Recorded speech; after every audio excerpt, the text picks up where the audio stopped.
4 changes for the match this weekend. Just talk us through those changes. Yeah, well, obviously the changes are injury enforced. So Ryan Wilson unfortunately picked up an injury just before half-time in the Ireland game. But Magnus Bradbury came back from injury, played very well for Edinburgh at the weekend, so he moves in, blindside flanker.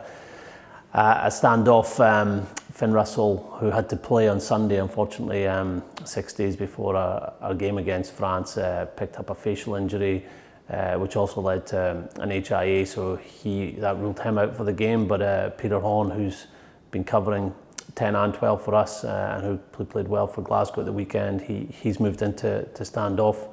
And the centre, Nick Grigg, replaces Hugh Jones, and Blair Kinghorn replaces Stuart Hogg, both players that picked up injuries in the Ireland game. You mentioned Magnus. I'm sure somebody you've been keeping an eye on has transitioned back into rugby.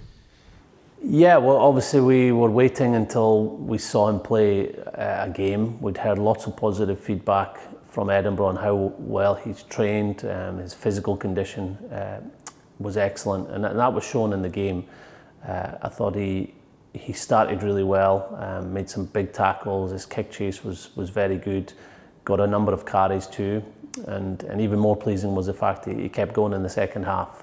So it will be another step up from this week to play France away, but we believe physically he's in the right place. Cohesion is such an important element of success at international level, and we're fortunate that Nick and Sam know each other really well, but also they've played together for the last 3 or 4 years. I remember watching Nick and Sam play together for Stirling County.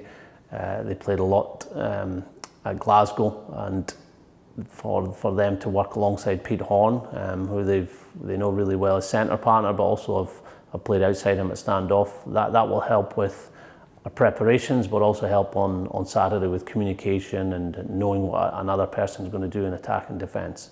And just finally, look at the opposition. They've made a number of changes as well this weekend. They'll be hurting. They'll be wanting to get going. Something we need to look out for at the weekend, yeah?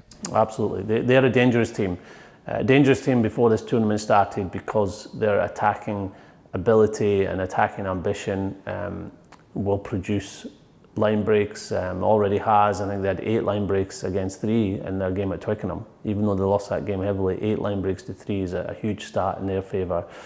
They've also got some very good players who are in really good form. When I think of the Toulouse team that's playing so well this year, Antoine Dupont, you've got Romain Ntamak, Thomas Ramos, Hughie. They're big players in that Toulouse elevated style of rugby and performances this year.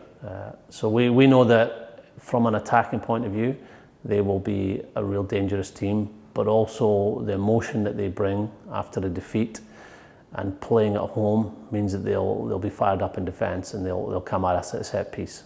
So it's a great challenge. In rugby, playing France away in the Six Nations is one of the best challenges you can have, and we're working very hard this week to be able to rise up to that challenge.